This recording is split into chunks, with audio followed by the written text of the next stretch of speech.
Well, hello, everyone. Welcome to the War Hero to Superhero podcast radio show. I mean, to me, this is like a television show because we get to be here in person. My name is Robert W. Jones, and I am filling in here for Daniel Faust right now. And we are at this thing called MIC 2023. It's the Military Influencers Conference here in Henderson, Nevada, which is right outside. Well, actually, we're in Las Vegas. We're on the Strip. What am I saying? Henderson's down the road a little bit. But I'm just really excited about being here today. I served in the United States Marine Corps from 1983 to 1989. And during that time frame, I learned a few things that I apply to my everyday life, even all these years later. And I'm so grateful for my service. I'm so grateful to be here with just amazing people like this guy over here, John Barrico, who came in from, he flew in from somewhere. But again, this show is about, normally about, from the bedroom to the boardroom or from the boardroom to the bedroom. But, today we're just going to give some special interviews with people who have come out here today. And, I just want to say thank you for being with us. And if you have served, I want to say thank you for your service. And just watching this show, I just want to say thank you for supporting the show. Thank you for supporting Daniel. And also, I wanted to let everyone know that we do have the Leave No Veteran Behind book that is out now. And for a lot of us, we may have come from a broken home. We may have come from a bad family setting. We may not have even had a direction. And a lot of us choose the military to kind of, get us going in the right, right lane. And, what a great way for, I say, personal development. The military can do that as well. And then there's that time where you leave the military, time frame. And you go into maybe, business. You may go into wanting to be an entrepreneur. You may go into government contract work, etc. But Leave No Veteran Behind is about those stories. I believe there's 14 of us in the book. Daniel Faust and I put this together. And it really is talking about, the transformation that occurs from, going in from the world of the military into the civilian life, etc. And it talks about those success stories for inspiration, hope, and support. So again, if you can, leave no veteran behind. Just hashtag leave no veteran behind. We would love you to reach out and get yourself a copy. We are in pre-sales right now. But here's the book. Look at that. From what is it? From the war heroes to the superheroes. And so, I am here with John Barrico. Hi, John. How are you doing today? It's great to see. I have to add something to what you were just saying about, people coming from, broken homes or broken environments or whatever, or coming back from, being in a war zone and feeling broken. Mm-hmm. And it's really important to remember that even broken crayons still color. Yeah. Right. So, I mean, and it's so kind of appropriate that we use that analogy today on the birthday of the Marine Corps. 248 years, everyone. 248 years. Remember, and you don't look a day over 247. And I'll give it up to my Navy buddy here. The United States Marine Corps started by John Paul Jones. I don't want us to forget that. John, not from Led Zeppelin, but actually a different John Paul Jones. I don't think Led Zeppelin was around back, 248 years ago. Yeah, my father's name was John, and he worked for a company called Paul Jones Trucking, and he would answer the phone, John Paul Jones. Oh. I love that. That's pretty cool. So, John, I just wanted to kind of start off, just tell me a little bit about your background, like where you're born, education, maybe some interests, and maybe a claim to fame. Sure. Thanks so much. I was born and raised in Brooklyn, New York, and then moved to New Jersey. Having a Brooklyn accent and going to Jersey was kind of weird because we do have a slightly different accent. And kids in the neighborhood say, "Hey, you talk funny. Where you from?" And so I say, "Hey, I'm from Mars. Where do you think I'm from, you idiot?" Well, that just started things off. So I was called a Martian throughout my grade school and all that stuff. And I wound up being a little guy, so I was picked on a lot by bullies. And I got inspired by, you're going to laugh, monster movies. Right? Because in monster movies, the big bad monster, the bully, could still be defeated by the little guy. Right. And so that was my inspiration. And so as I was coming through life and kind of trying to figure out where I fit in, where my skills were, and where I can actually make a mark, I came to a point where I knew I enjoyed writing. But I couldn't hold down a day job as a journalist because I was unreliable. I couldn't get up in the morning. So I said, I need some discipline. Yeah. And so I looked at coming into the service to try to gain some discipline and some responsibility in my life, and I wound up doing right. And a lot of us do. And sometimes it's not always a broken home. Sometimes it really you come into the military just because there's a certain amount of direction that is needed. Yeah. And sometimes you have to start off with someone.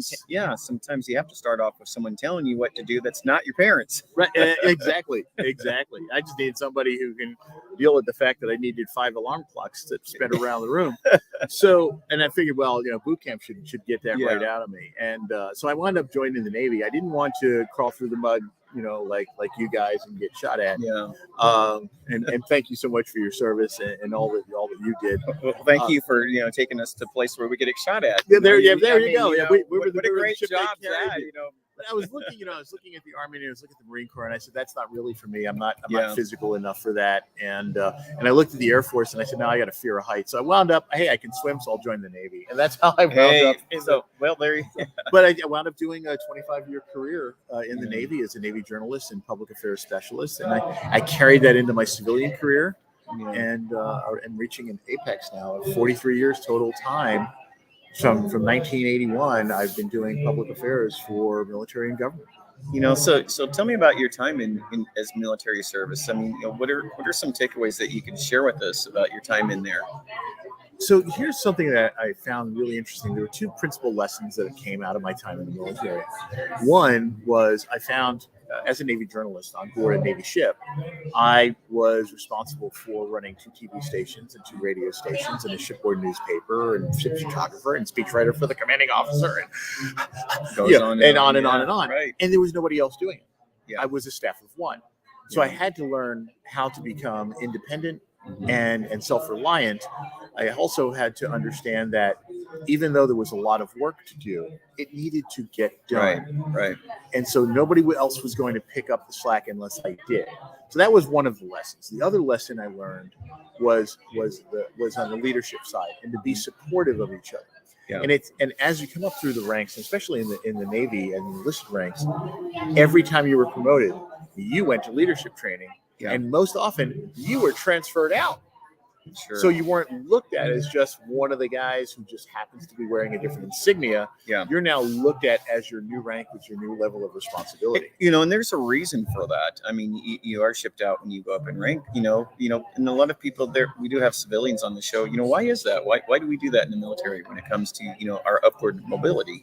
It's absolutely so we can develop that new mindset and get that respect at that new level and to grow. But one of the principal things that was taught to me all through the ranks, and we all have good bosses, bad bosses, right? That we work for, and so there were some bosses who just exhibited behaviors that I wanted to emulate, and those were the behaviors that made me feel like I made a difference, that I mattered. And so I had some really wonderful bosses, and a shout out to Chief Paul Push. His real name is Pusker. He went by Chief Push.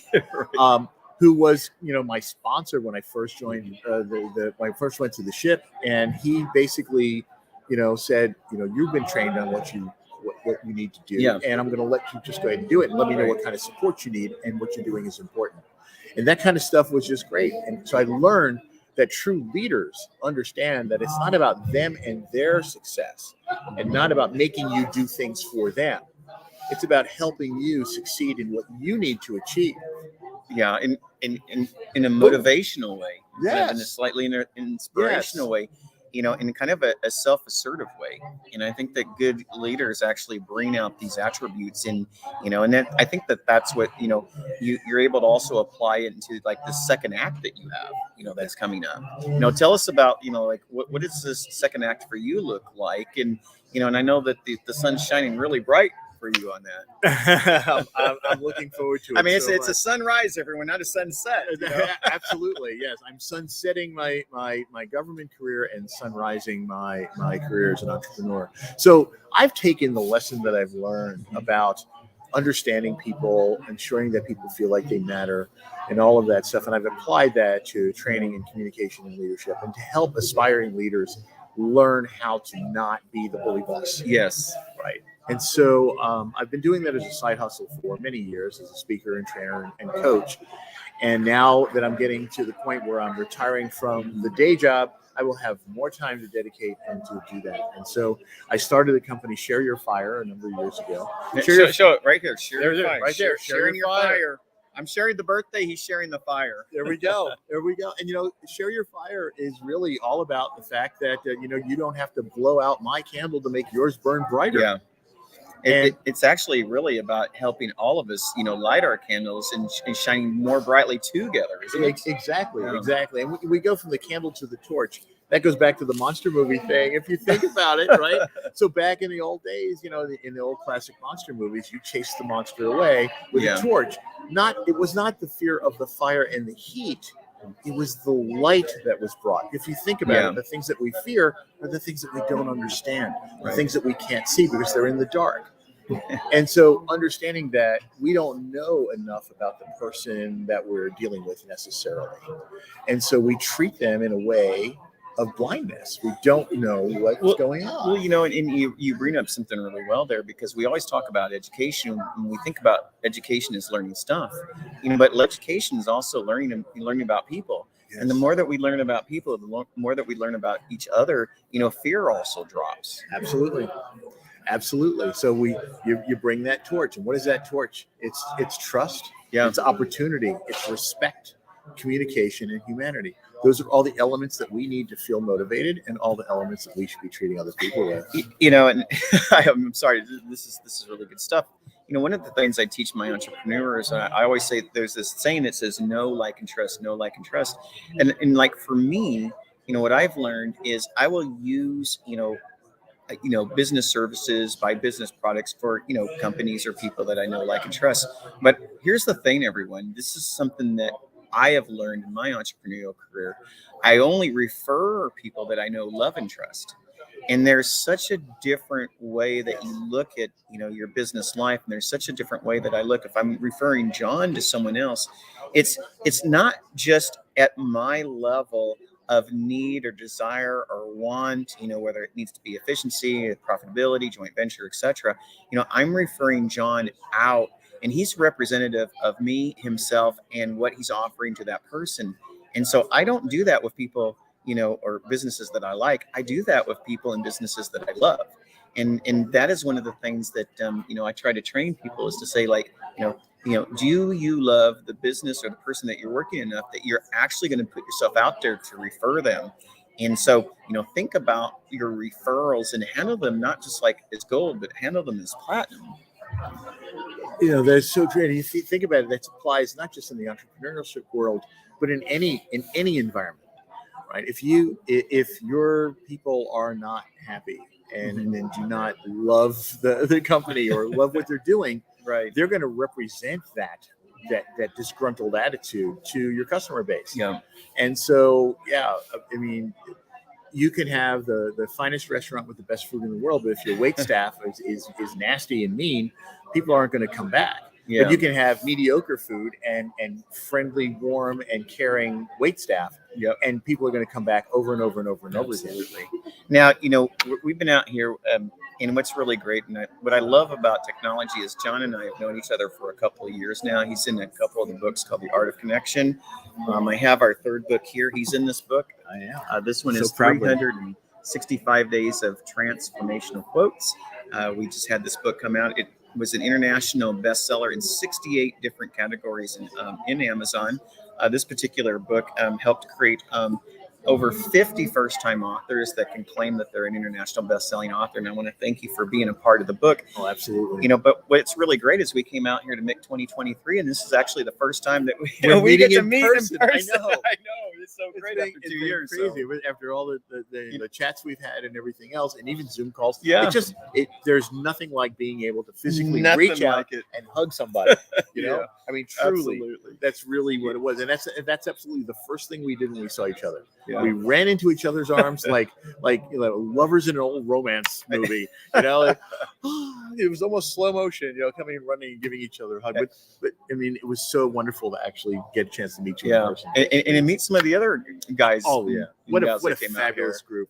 What a fabulous You know, group of about folks. 16 of us out here. Yeah. So, you know, just before we end our segment, I just wanted to, you know, ask you, you know, one last question. That was, you know, just what are a takeaway or two aside from the huggability factor that we had here? You know, what's one or two things that you can actually let everyone know about your experience at MIC in the last few days, and you know, and maybe a couple of takeaways. You know, this has been an absolutely wonderful experience. It was worth coming out here from Pennsylvania, and I did come, you know, practically across country to be able to be here for these couple of days. But the camaraderie, always, I mean, like it is in the military anyway, but coming together and looking at all of these organizations that are out here looking to help the military community, especially people in transition or people who are trying to overcome some darkness in their life. The support, the love, the understanding, the open arms. Yeah, there we go with hugs again. But that has been, you know, so it's kind of bolstered me back up and given me faith in society again. Yeah. And let's face it, people have become, you know, hateful and deceitful in recent years, and there's a lot of hate out there in the world right now. And I call this it, is yeah, so refreshing. A lot of people we're living in our own silos, and you know, quite frankly, it's like break the silo and get out and start connecting again, and that's what we're really here. So again, I'm with John Verico. He is with Share Your Fire. We came out here to MIC 2023 here in Las Vegas, Nevada, Henderson, Nevada, and you know, John, thank you so much for being a part of this segment. And you know, let's make sure that David Ray comes over here. Yeah, so I came in from Arizona here, and I'm in Nevada. John, Pennsylvania. David Ray came in from San Diego, and you know, again, it was just great to get, you know, all us guys together. You know what? We're starting to, you know, it's like we're starting an organization within the organization. And so I just want to say thank you for that. Hey, thanks. It's been fantastic. Absolutely. Thank you so much. Absolutely. Again, John Verico, everyone, Share Your Fire. And I just want to remind everyone. Oh my goodness, I put it upside down. I just want to remind everyone. I'm gonna put it over here all on its own. This is Leave No Veteran Behind. You know, great plug for the book. This is about transformational stories of war heroes turning into superheroes. You know, a lot of us come from the military, and you know, we're working on our second act like right now. And this is entrepreneurial stories where we share hope, inspiration, and support, and best practices on what's made us successful over, you know, the last few years. So again, Leave No Veteran Behind. So Daniel Faust, myself, Robert W. Jones, and we have a forward with Ken Roshan, who's really helping us market this book out to the military community. And we want to create this series so it's continual in each and every year. And so we're having another guest coming up here. So I just wanted to, you know, welcome our next guest. Oh my goodness. Oh. Come on, sit right down here next to me. You, brother. Oh my goodness. Happy welcome. Birthday. Happy birthday, everyone. The cake's on me. The cake's on me. 248 years now. Now, I guarantee you, when you get that piece of cake, it's not 248 years old. So again, my name is Robert W. Jones. We forgot the W here. I'd like to say that because there's enough Robert Joneses out there. So I try to define myself as Robert W. Jones. And I got that from a corpsman buddy of mine named Buddy Thornton. He said, you know, you're from Texas. Well, that George W. Bush is from Texas. And he's like, I'm going to start calling you W. And so it's starting to stick. And you know what? Hey, I'm not going to let a good thing go to the wayside. I'm just going to use it. I'll be the W. And so again, Robert W. Jones, I'm the owner and the founder of the iNetrepreneur Network. I am on the show War Heroes to Superheroes. And you know what? This guy is another superhero. He is a podcasting extraordinaire, everyone. He's coming on the show. So I'll try to do my best not to go googly on him. How's that, you know? You're too kind, W. Yeah, see, it's already happening already. Oh, my goodness. Well, you know, the first question I always ask on any show is just, you know, tell us your name and, you know, a little bit about yourself, your background, your personal background, even before the military, you know, where you're born, maybe some education and interests. And maybe even a claim to fame. Claim to fame. All right. Yeah. So that's last, though. That's last.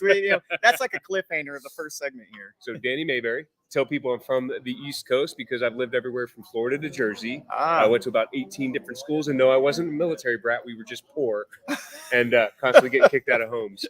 Oh, my gosh. Claim to fame. It's kind of hard to pick anything from my past, but back in 2018, my wife, who's a four-time world championship competitor, so he's actually karate. giving her claim to fame, not his own claim to fame. Well, no, this will be my claim to fame. Okay. We were invited to a karate world championship, and it was my first athletic competition ever. She trained me up, and I managed to walk away with 2 golds. What? Yeah. What? Yeah. How? Because I wasn't afraid to get punched in the face. Man, so like I said, if you want to go towards success, get punched in the face, everyone. I mean, after you get punched in the face a few times, you'll never have any other fears. Right. So what about some of your interests that you have in your life that you could share? So a big thing that we're doing right now is my wife and I are actually traveling.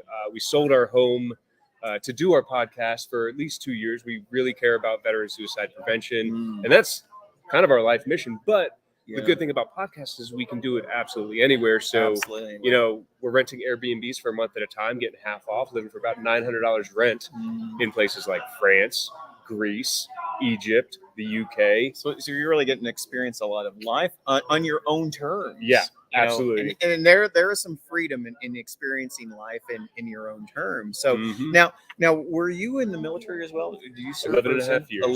11 and a half years. So tell us a little bit about your time in the military and maybe a couple of takeaways during that time frame. Absolutely. So when I joined, I'm a former Navy corpsman, but when I came in as an airman. See, us Marines, we love our corpsmen. See, that's why I said he's a superstar.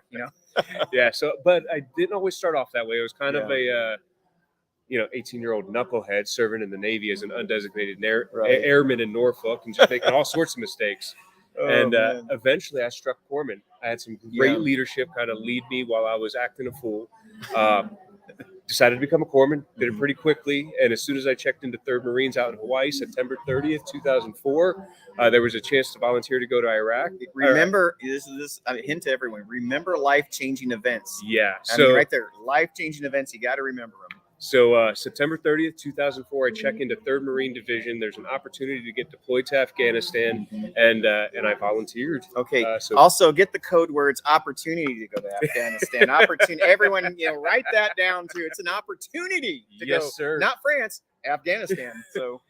So I said, hey, I'll go. I've been in the Navy for almost 2 years, and I'm just ready to deploy. Yeah. So 30 days later, I was sitting in Afghanistan, but I forgot to tell my dad. Oh. No, you did not. I sent him some pictures, and then this was back before like the web was easily accessible and phone calls were happening. Sure. So I didn't get to talk to him for. So you were still in the carrier pigeon days, right? Yeah, kind of. Okay, yeah, got it. Snail mail and whatnot. Handwritten letters for those that know what cursive might be. I didn't know cursive. I haven't, my kids. I haven't even heard cursive for years. So that's side note, everyone. They only teach print now in school, I guess. So I sent them some high speed photos as all Marines do, right? Right. Decked out in the gear, carrying the weapons. Talked to him 2 months later. Right. First time, Christmas. He goes, Daniel, where are you? I was like, what do you mean, Dad? He goes, where are you in the world? I said, I'm in Afghanistan. You're where? Right.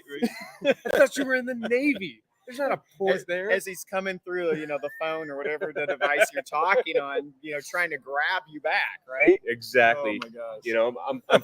I'm 5'8", and so when I saw my 6'3" dad, 290 pounds, when I got back from Afghanistan, I was a little nervous about what would happen. Yes, you weren't sure if you're going to be about 4'11" after that episode, right? Hey, I'd still be taller than my wife, though. Yeah, well, I don't get into that discussion. Like I said, one discussion I never get involved with women is age and weight. Those are 2 things I always stay away from. I'm like, I'm Switzerland on all that, everyone. I stand neutral on all of that. Wow, So you got out of your service in the Navy and 11 years in.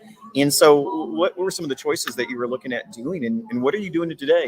Yeah, we already talked about your going around, but tell us a little bit more about really what is lighting your fire now. Yeah, so I did 3 combat tours.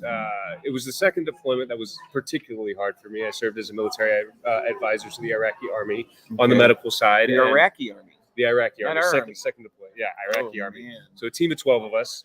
Awesome people. But I was the junior guy. I was the E4 amongst E6 to 05s. Sure. And I didn't come back quite right. But during that time, you didn't fill out those post-deployment health questionnaires. No, absolutely properly. Not. Absolutely not. And so I stayed in for another 5 years until PTSD got the best of me. Back in 2011 is when I sought help. Yeah. Entered into recovery. And it's hard to admit that, isn't it? Yeah. You know, like what your part of your journey. I mean, when you finally said, "Oh my gosh," you know, I have. It's like, I mean, to me, it's like cancer. You know, it's like, oh my gosh, I have this. But with PTSD, it's sometimes even easier because it's not physical. Yeah. To not admit that you have that. So, what was that time like? So for me, I actually sought help because I knew that I was drinking a little bit too much. I have family members that are alcoholics. I see the effects that it has, and I was worried that I was heading down that route. And so I talked to one of my colleagues, decided to go see a counselor, and they referred me to treatment. And they diagnosed me with PTSD. And I was like, well, surely that can't be what it is. Yeah. Denial, right? The first word's denial. Exactly. Yeah. I was like, but I could deal with the alcoholism. Yes. There was a clear plan for it. So for the PTSD, I didn't accept it until almost 5 years later after getting out. You know, but I dealt with the alcoholism and finally accepted the PTSD. And once I did, I was able to learn how to start living with it. Well, and once you do that, once there's something traumatic like that, and once you're getting over it, then you also have a voice of reason for others who are experiencing the same or similar things, right? Yeah, absolutely. And that's a lot of what I advocate for now. Right. You know, I got out of the military, ended up changing my career completely, studying creative arts and visual communication, producing television shows with my wife. And, you know, a couple of years ago, despite how much recovery I had, depression still was a part of me. Suicidal ideation was still a part of my life. You know, it's almost like you tow it. Yeah, exactly. You know, it really is hard to get rid of, you know, that caravan that kind of comes with you, isn't it? Yeah, exactly. And so my wife ended up almost losing me one weekend. But the thing that helped was for 10 years, I had built within my community an environment, a community of transparency, where I talked about the fact that I did have PTSD. And sometimes I had bad days, and I would always be honest with what's going on in my head, because I know where depression leads. I know where PTSD can lead. So, you know, and this is really, really important. It's like, once you're in that space, you know, I like to say it's like every day is an opportunity for recovery, and every day is an opportunity for self-treatment. It's just identifying the signals that are pulling you back and being able to defeat them. Wouldn't you say that's correct? Absolutely. And so, you know, being self-aware of where my head was at, one weekend the thoughts kicked in, and it had progressed to a point where I almost took my life again in complete sobriety. Right. Things going really, really great. And I did all the things that I was supposed to do to combat the feelings. Right. And the next morning, the thoughts and feelings persisted. And so I told my wife after church that morning the exact thoughts that were going on in my head. And then they were immediately gone. And sometimes that's all it is, because I'm like, if you don't let them out there, they will sift and stay in you like Velcro. Exactly. And if you continue, and especially, I mean, I still feel this, especially for men. You know, these scars, you know, whether they're physical or emotional, we will keep them like Velcro, and they'll just layer and layer and layer, and all of a sudden it's like your dryer, and all of a sudden, man, you pull it out, and sometimes it's too late. But if you know the signals, you can do something about it, right? Exactly. You know, tell us about. I'm going to ask you a question about your business, and you know, how you help those who have PTSD themselves, how they can get a hold of you. Yes. Tell us a little bit about how to connect. Yeah. So my wife and I ended up selling our home. We decided to go fully invested into veteran suicide prevention through our podcast, 1 Mile, 1 Veteran. Okay. It's a 20 to 24 minute audio episode, and we encourage people to walk. That's the 1 mile part. We know that getting off the couch can be one of the hardest things, especially when you're struggling. Hey, I tell people this sometimes. Sometimes getting up in the morning is a victory. Yep. Just getting up in the morning is a victory sometimes. Absolutely. And so it's really hard to commit to a lifestyle of regular physical activity, but I can commit to doing 20 minutes of moving around. Right. And that 20 minutes is enough to start raising our endorphins. Like, it's just scientifically proven. Yep. And so we're just like, get off the couch, move around for 20 minutes. If you can, get outside the door to expose yourself to some vitamin D. Absolutely. Get some fresh air. And while you're walking, while you're moving, listen to our podcast, because it's a story of an uplifting veteran that's been in your shoes before. You understand, they understand, there's a connection, you're not alone. And to me, there's always a certain amount of entrainment. Mm-hmm. And if you're a part of this continually over and over again, all of a sudden, each and every step you become more grateful for each and every step. And it's that gratefulness that helps, create that direction, that moving forward, doesn't it? Absolutely. And then after the episode's over, what we ask our people to do is reach out to a friend. Yeah. Like, here's one of the oh man, yeah. one of the things that we know. So right. Oh my one of the things that we know, especially as men, as war fighters, as people that are driven, is that we can get so narrow focused on what's in front of us that we forget to start taking care of our everyday needs. Yeah. We forget that there's a community around us. So much of us, especially if we have a servant's heart, self-care is the first care to go. Yes. And I always tell people, I'm like, to care. You got to have self-care to care. You have to have self-care to care, because you're no good to anyone else if you don't care for yourself. Exactly. And so, we encourage people, build a community of your choosing. It's free. Yeah. They can be a veteran, they can be a civilian, they can be whoever you choose. But try to pick somebody that's also healthy. And just call them on a regular basis, because we are all going to have a bad day. Yeah. And if you're used to just talking to somebody on a regular basis, it's so much easier to pick up that 1,000-pound phone. Hey, Dad. Put in the reps. Hey, Dad. Exactly. It's only been 2 months, but hey, Dad. Exactly. And that's the thing that I'm really bad about, is calling people. Yeah. Well, and it matters. So, just like the end of our segment here, I just, here we are. We're in Las Vegas, Nevada, and at the MICLV23. I've seen you a couple of times. We've been going around. Just give me a couple of takeaways. And how's your experience been at MIC this year? So, heading into MIC, I was very apprehensive. With PTSD, with all the travel, despite how much I do, I still have to do the self-care. Yeah. So I thought when I came here, I was going to need to retreat to my room very regularly. I thought it was going to be so overwhelming, because people were going to constantly come up to me and bombard me with different things. Yeah. And I thought the noise was going to be troublesome. Yeah. What's been so awesome is being around other veterans and military members that are happy to see you, happy to talk with you, and happy to just welcome you into this space. And my wife and I were just talking about it before coming down this morning. She goes, "You know what, honey? I am so proud of you, because on Monday you were near tears, anticipating that this was going to be a hard week. Yeah. And then when the event kicked off on Tuesday, you've been so engaged and in your element of other veterans and service members, talking about amazing things and really learning from one another." And so, it's always a learning opportunity. It really is. I my wife always says, this is how you have to look at life. Everything's either a lesson or a blessing. Learn from your lessons, and appreciate your blessings. Exactly. And I feel the same. I'm a natural introvert, believe it or not. And I'm like, and we chose talking for a living. We chose talking for a living. And it's just like,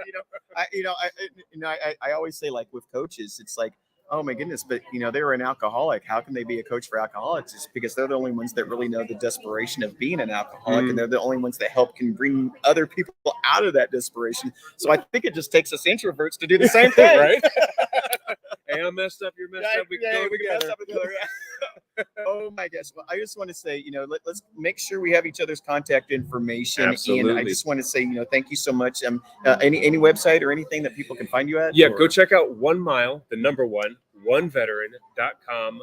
You can find our walking program, our podcast. You can get in contact with me, Danny, at 1mileoneveteran.com. And I'd love to hear from you. Absolutely. Check this guy out. Okay. And his lovely wife, I know. I'm not going to say height, but no height, no weight. She's 4'10" and a half. Okay, 4'10". He said it right here. He said it right here. Well, thank you so much. Absolutely appreciate you. Oh my goodness, and that's what I love being out at the MIC event. There's a special energy. There's a special relationship that all veterans have. But there's also mil spouses here. There's children of veterans here. There's parents of veterans here. There's other civilian supporters. We are all here and we're championing the same thing. But, mainly like with this show, it's all about the veteran story. taking our war heroes and as we changing our lives into superheroes. But one of the things is we get to break bread emotionally here and be together and be that support. And that's what I love about being here at the MIC Military Influence Conference. Again, I also want to remind everyone that Danielle and I have the Leave No Veteran Behind. We're in our pre-sale of this. This is amazing transformational stories about us who have been in the military for a period of time, and now we're creating success for ourselves through entrepreneurship and small business ownership. Please look for this. It's hashtag Leave No Veteran Behind. You can also go to our profiles on LinkedIn through Daniel Faust or Robert W. Jones. So I just want to put that out there. And I want to welcome my next guest. His name, Joel Stewart.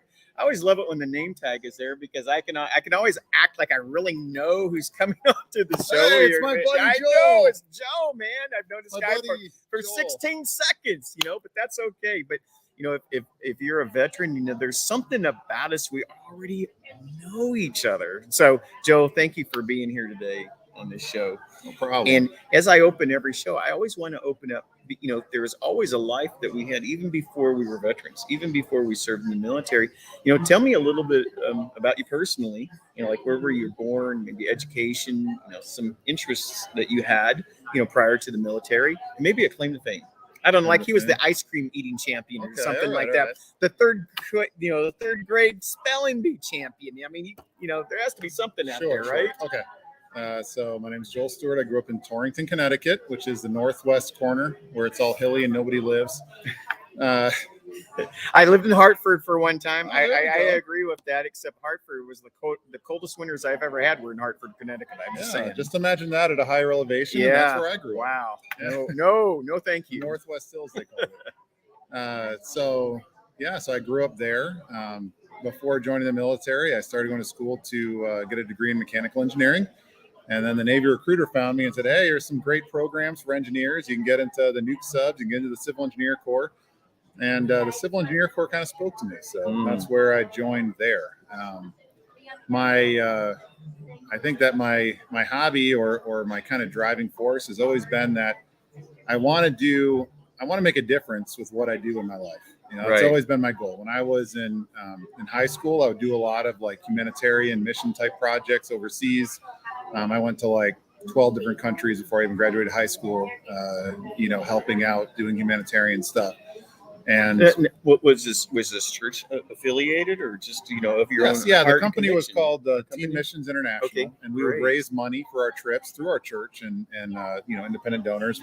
I would sell a whole lot of candy bars. Oh my God! I don't even know if they do it anymore. Yeah, I don't know. Can you sell candy bars door to door? Right? I don't know. Oh my gosh! We would get permission from like the supermarkets, and we would sell hundreds and hundreds of candy bars for $1 each, and we get to keep like half the money. So I spent numerous hours out there raising money to go on those trips, but they were probably the most developmental things you could ever do because you never take you take everything for granted until you realize what true poverty is. Yeah. There's no substitute for experiencing true poverty, and that's what I experienced at a very young age on those trips. And it's kind of put just an internal feeling of gratitude and thankfulness that I don't think I could have gotten any other way. And even with my own kids, they're still young. But at some point, like I'm dedicated to making sure that they understand what poverty looks like, and that they too can have that and really understand and be grateful for what they have. And it really is so true about what you say. Poverty really is a relative word. And, in the United States, they don't say that we're the richest country in the world just to say that we're the richest country in the world. When you do travel overseas and you're a part of other cultures, you can actually see, even in South Africa to this day, businesses and homes don't even have power 100% of the time. They have constant rolling brownouts. And that's what some consider a first, a first world country, South Africa, in many of the areas like Johannesburg. But some of the places we're talking poverty, probably, with running water and even, even having sewer systems and stuff like that.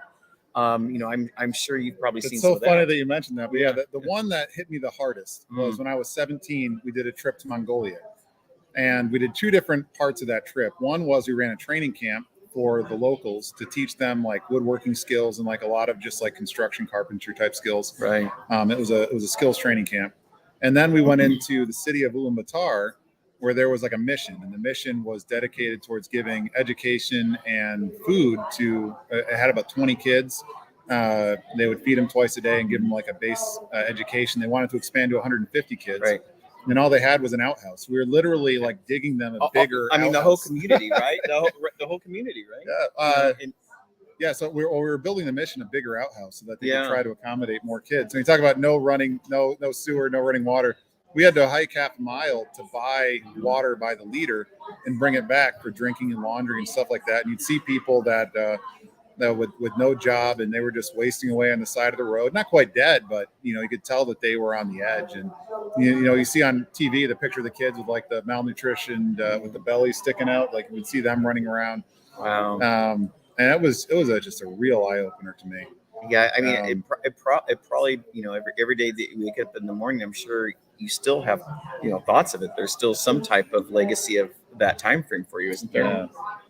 Yeah. I mean, my claim to fame, it kind of goes along the same lines. Yeah. When I was in college, a bunch of us engineers, we raised a bunch of money, and we went down to Guyana, and we dug 2 water wells, and we built Guyana's first children's play park. Oh my gosh! So we raised the money, we got the lumber locally, and we built like a really cool. It was like one of those ones that had 4 towers with rope bridges between the towers and like slides and tire swings and the fireman pole. We did it all in a week. We drilled 2 water wells with another nonprofit down there, and then we built the children's play park. It was just a bunch of us engineers wanting to do something to make a difference. Yeah, make a difference. And that's why I joined the military. Is I was sitting there and he's going into my next question. I was like, tell me about your military service. And so, and in engineering, they already got the blueprint, right? You have the blueprint going. So go ahead and tell me about your military service. Yeah, well, joining the military was along the same lines.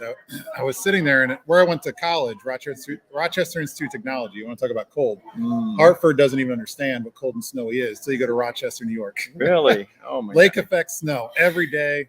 Every day it at least flurries once for like 6 months straight. No. Yeah, but when I was there for the engineering program, you have to do a certain number of co-ops where you go and you work with an engineering company for a few months, and you have to do a certain number of them to graduate. So I was at one of those one day, sitting in the break room, and I was like, am I going to sit here and spend my entire life making somebody more money than me for my labor? Yeah. And most people would think that and say, I want to be an entrepreneur. I want to work myself. But instead, it wasn't shortly after that, I went to a career fair.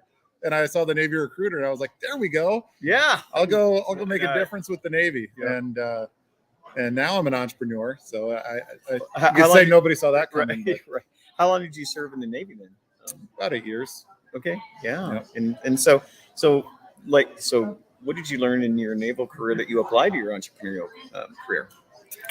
I learned grit. I think grit.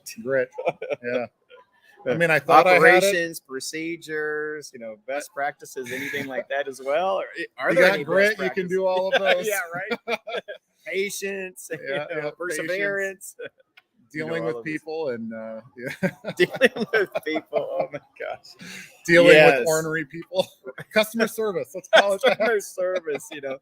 The ability, as the ability, everyone definitely, like Dr. Chapman, is the ability to create the love languages of other military personnel, right?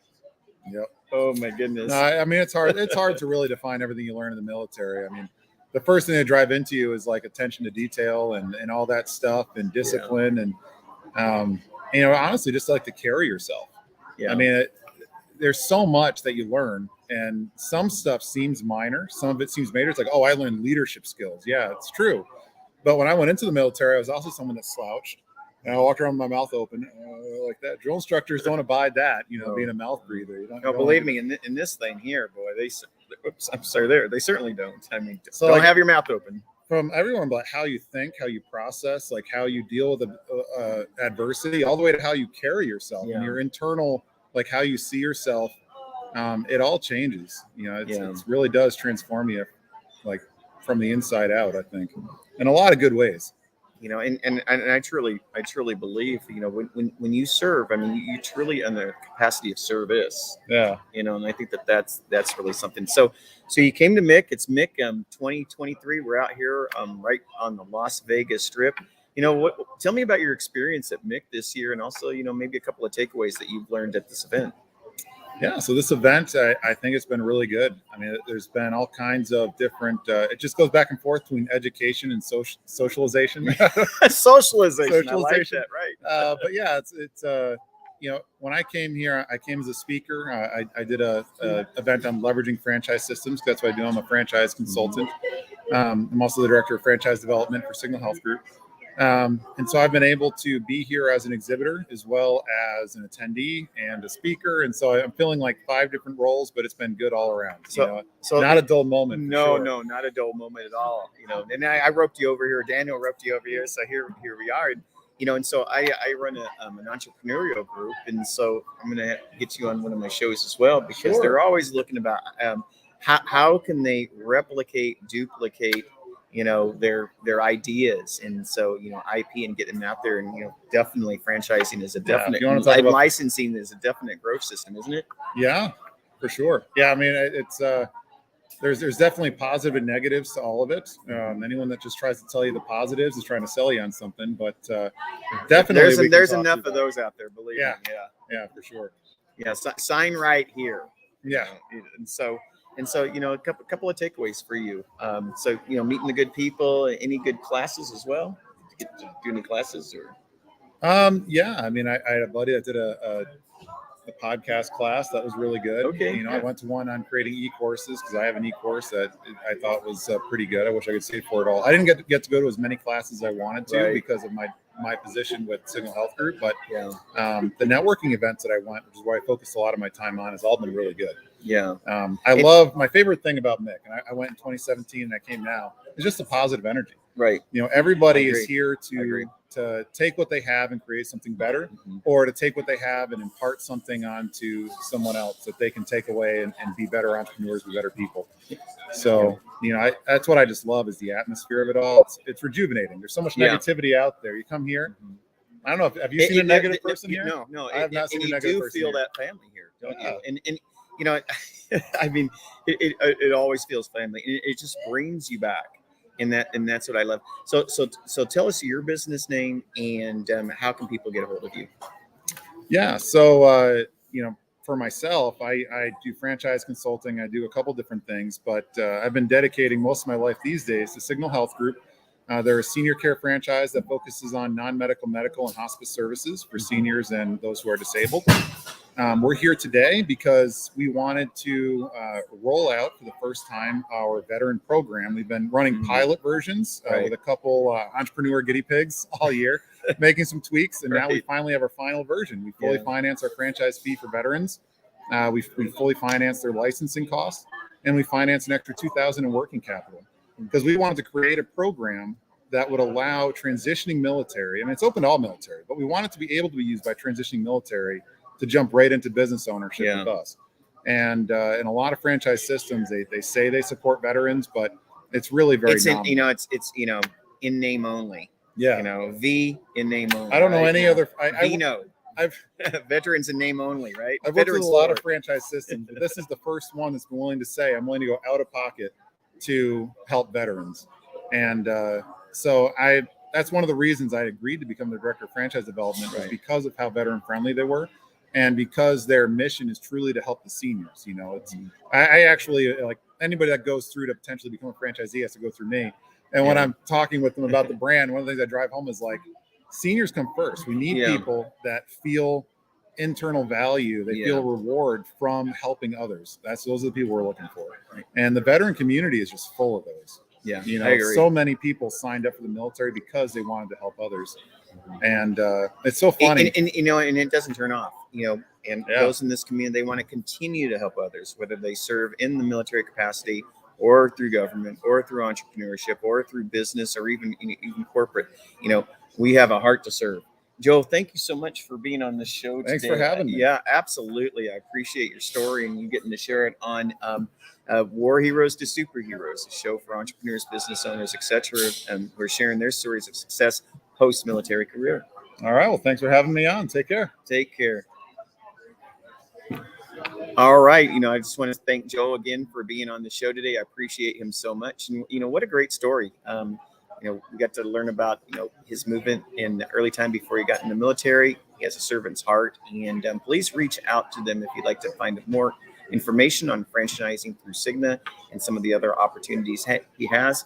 I also want to remind everyone that we are in pre-sale with the Leave No Veteran Behind book. This is led by Daniel Faust, Robert W. Jones, forwarded by Ken Rochon.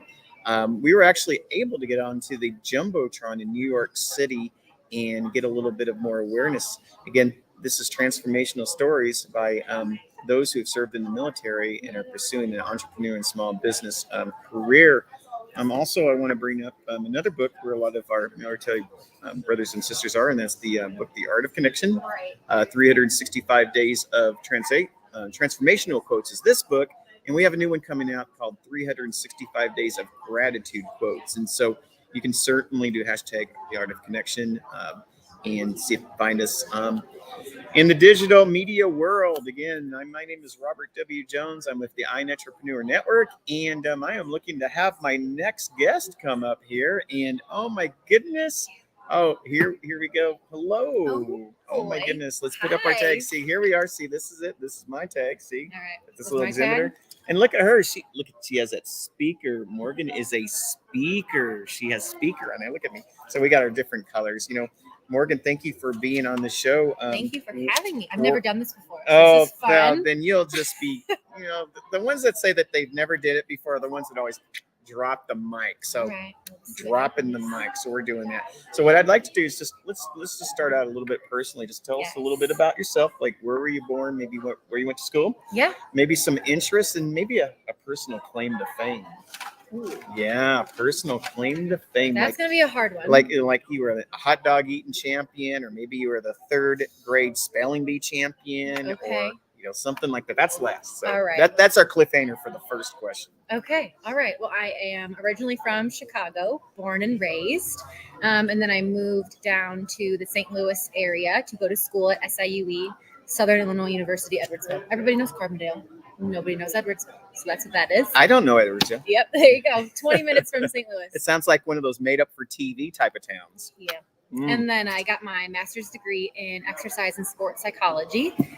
Mine was exercise physiology. Very cool. All right. I like that. All right. Very Okay. cool. Here we go. Yeah. And then currently I work for a company called Exos, which I'll get into a little bit later. I guess my claim to fame could be that I've completed and done 5 Tough Mudders. It's a pretty cool accomplishment of mine.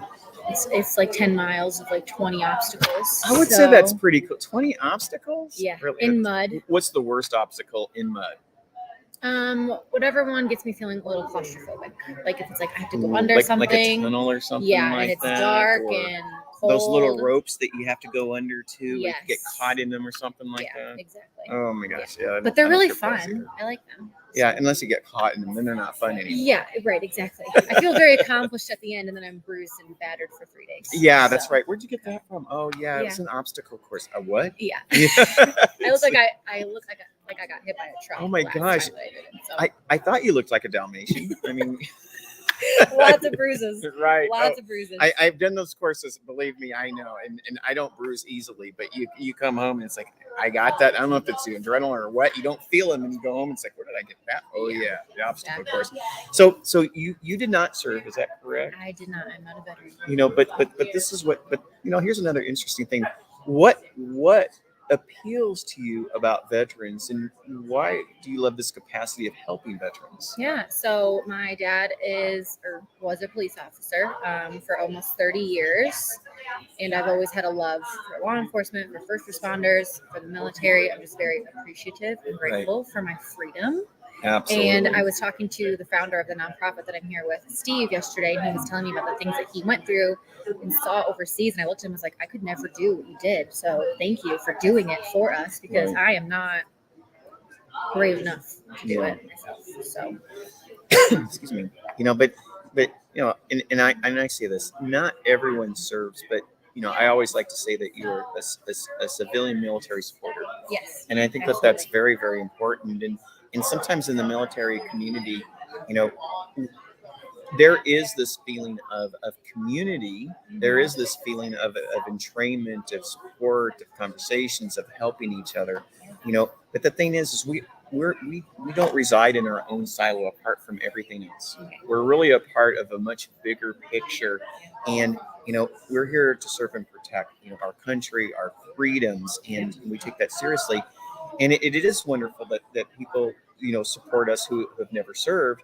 And we need that in our capacity because, not everything that we do in the military it is learned through education and through training and certification. Many of these come through our civilian support. And I want to appreciate you and thank you for your service and supporting us. Yeah, thank you. So that's so tell me about what you're doing today in what capacity and how do you help us, our service members? Yeah, so I'm here with a non-for-profit organization called Shields and Stripes, and Shields and Stripes is a 100% donor-funded, and we call them our athletes. We put them through a 3-month. I'm an athlete, everyone. You are an athlete. Yes, right love here. That.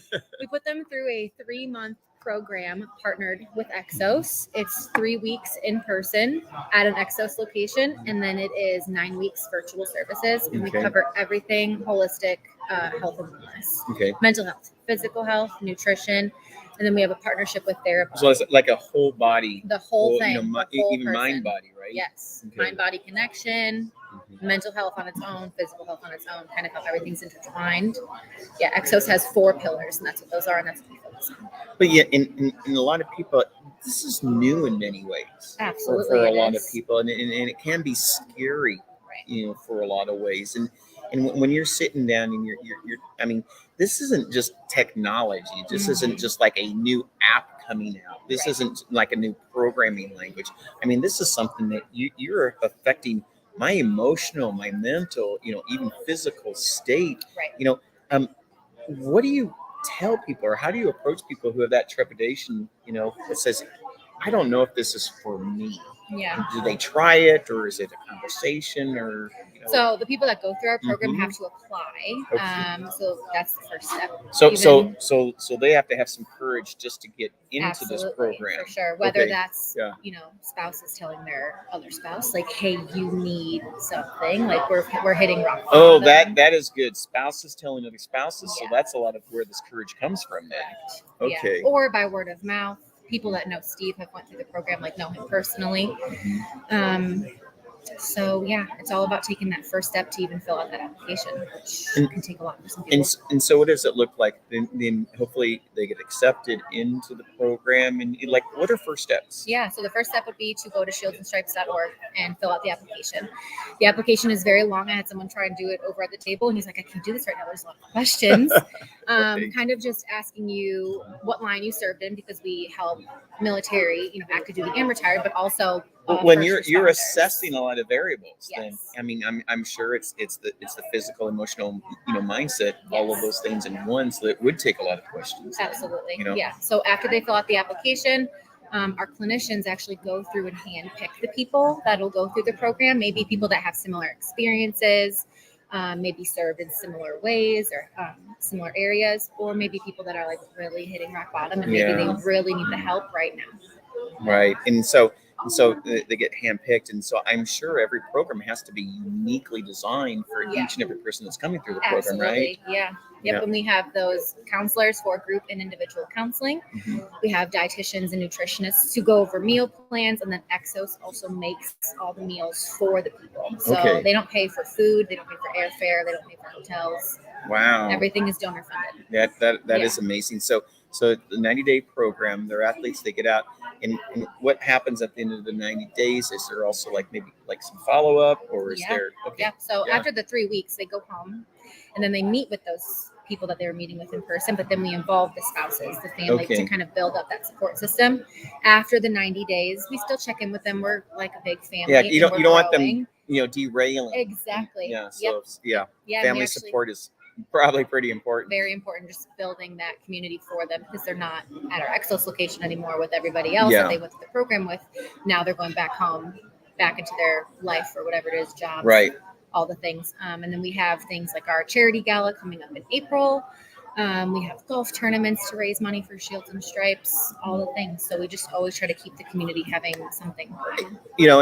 And just, if you were to ask, what are some of the needs, or what can the military community do? What can our listeners do to help, get more awareness for Shields and Stripes? What are some of the best ways? Well, it is 2023, so following us on social media is super helpful. Yep. I'm 27, so that's my niche, right? My Boom! Niche. Is that how you say that word? My It's niche. your niche. I'm big on social media. Shields and Stripes has an Instagram page, but like I said, we are 100% donor funded. Costs about $130,000 to put 8 people through our program. So shieldsandstripes.org is where you can donate if that is something that you're also interested in. Yeah. Donation, everyone. Yeah. Runs on donations. It's us. It's us doing this together, isn't it? And So, go ahead. Yeah. No, I was just going to say that this program and this organization is super impactful for me because, like I said, my dad's a police officer. I worked on the suicide prevention hotline for a very long time. I also answered the VA hotline as well. So I did talk to a lot of veterans there. And then I'm a personal trainer. So I have the mental health experience. Yeah, absolutely. I have the physical health experience. And then Shields and Stripes helps law enforcement officers, which is the community that I actually worked with when I was getting my master's degree. Even though it was exercise and sports psychology, I didn't work with athletes. I worked with my university's police department. So absolutely. So before you go, I just want to, Yes. Your experience at MIC 2023 and just maybe a couple of takeaways from this event. Yeah, this is my first convention ever. I've also never been to Vegas, so this is it's your first time on this. So all these firsts. Lots You're of like firsts 27 happening. and all these firsts. I So know. it's not all about digital media. It's actually getting a high five. Love it. Yeah. And be out and about. I met a lot of amazing people. I heard a lot of amazing stories. Someone, talked to me and they told me that they kind of hit rock bottom and they realized that they needed to pull themselves out of it. And they found that being physically fit and moving their body helps them get out of that dark place. Absolutely. Which is what we talk about. Everything's connected, right? So I also taught 2 workout classes throughout the week, which was super fun. I had a lot of people registered. Only about 12 showed up, but it's Vegas, so I wasn't super upset about it. Yep. I just met a lot of amazing people. I made a lot of great connections. My LinkedIn is popping off right now. I never thought I would actually use LinkedIn, but here we are. Just so you know, LinkedIn's my love language. It is a great place to reside. Absolutely. I love it. I'm gonna be on it a lot more now after this week. So I'm just super excited. I hope Shields and Stripes got a lot of good, content and exposure. So fingers crossed that everything, kind of grows from here. Well, I appreciate you so much for being on the show today. Again, look at this, everyone. What are we doing? Raise that tag again, right there. There's a tag. Oh, boom! There's Morgan. If you're wondering how to say my last name, it's Caviani. Caviani. I get like calamari. Yeah, it sits right next to ravioli. Yes, in the Italian restaurant. Yep, sure does. I love it. Well, thank you so much. For thank having you. Me. Again. I appreciate it. I appreciate Have a great you. day. Bye, everybody. All right. Well, again, I just want to thank all of our guests who have been on, We're Heroes to Superheroes. I am here in Daniel Faust's place, and I'm really enjoying all the information that we've received today and the personal stories that we've had. And, I'd be remiss. I just want to, I know I'm just, what do they say? You need to see this like 700 times before you remember. But I just wanted to kind of plug this book. It's right there. See, Leave No Veteran Behind. It is transformational stories of current and fellow service members to help you on your next mission in life. And so I just want to make sure that everyone knows that this is in pre-sale. We're so excited about bringing these stories, to life. And again, here is the star, the man, the myth, the legend, Daniel Faust. And I just want to say thank you, Daniel, for allowing me to be on this show today. Yep. And being able to share the experience with other wonderful veterans and getting to hear what they're doing for good in our world. Yeah, and it's our inaugural restart of War Hero to Superhero, helping veterans and military and first responders transform their lives from the prayer room to the boardroom. So now we do holistic care. So no matter where you're struggling in that transformation, we want to go make you become that transformed, restored, redeemed person. So thank you, Robert, for taking these interviews so we could go over and bless the veterans at MIC. Absolutely. Again, thank you, everyone. And Next year, I'm just going to put it out there. You're watching this show. You want to learn more about MIC. We're going to be in Atlanta, Georgia for MIC 2024. Come see this. Come join us. Let's have the conversation. Let's support each other. And let's make additional connections that we all have together in life. All right, so we will close this out. Thank you all for going over and joining, and you will see our credits in 2 seconds. Bye.